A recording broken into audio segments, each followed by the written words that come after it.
Jimmarrat amantii walitti buusuudhaaf karoora yeroo dheeraa qaba. Ijoolleen amantiin filtee dhumtee asitti yoon amantiin filamtee dhumtee gaaf qabso. Oromummaaf duutee miti. Namni naannoo kana baay'een Islaam. Namni naannoo Finfinneeti buqqee naannoo irra caalan kiristaanaa miti. Way amantii jecha dhume namni Oromummaaf dhume miti. Biyya Oromiyaatiif dhume miti. Nama kanirra dhumetu amantiin qoqqooduu barbaadu. Gowwaan hun qaawwa ofitti hin naqina. Wal dhaggeeffadha. Abbootiin gadaatiif abbootiin amantii immoo wanni isin tuubo injiinii lamaan jeettii qabsoo kanaati. Maaliif kokka gama aadaatiin kun gama amantiitiin ta'uudhaan wal dhaggeeffachaa wal gorfachaa walii obsaa gara fuulduraa deemuu barbaada. Maaliif bakka amma jirru kanatti waan arganne kana kan harkaa buusuu barbaada. Jarattiin tun gatiin jabeeffannee irraa buufnee irratti ol baana jedhu baay'ee jira. Kana garuu tokkummaa keenyan mootummaan dullaa uummanni Oromoo garuu uummanni Oromiyaa cimina uummataa kanatu yoo amma abiyyi dhaqee achirratti dhaadatu dheengadda makkalaakaa abdateen seena. Gaafa wattaaddaroonni itti dhaqanii eenyu maqaa eenyu yaammate burraayyuu yaammatee bara. Totola yaammatee jechuu barnoo biraatii miti.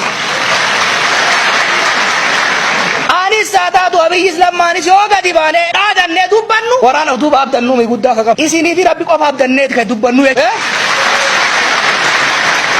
rabbi bira jirti ta isinii immoo isin bira jirti akka amma duraatitti falmannee dhaadannee girgaara fedhetti buune warra taankii meeqa qabu feesbuukiin akka harcaafne sanii arrallee taayitaa seente tana akka biyya kanaaf ta'utti akka ummata keenya ta'utti ka godhuu dandeenyu ani isinin kijibu mootummaan isinaa kijibu eewumsa kana bakkaan gahuudha humni kan jiru eerroo kana humni kan jiru isin argate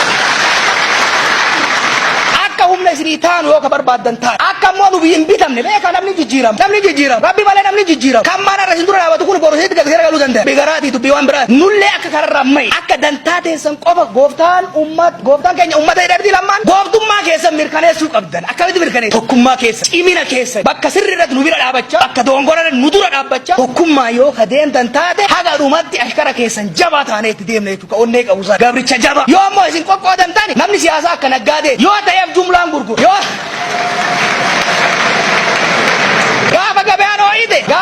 gaafa gabaan ooyite jumlaan gurguru gaafa gabaan qorrite chirichaarotti seena gabaan Oromoo ooyite jechuun tokkummaan Oromoo gaafa cime paartileen siyaasaa hoogganni siyaasaa waan Oromoo maraaf ta'uun as bahe gaafa isin immoo gosaan amantiin qe'een wal qoqqooddani shunkurtii fi goommana chirichaaroo isin godhatee isin gurgurata.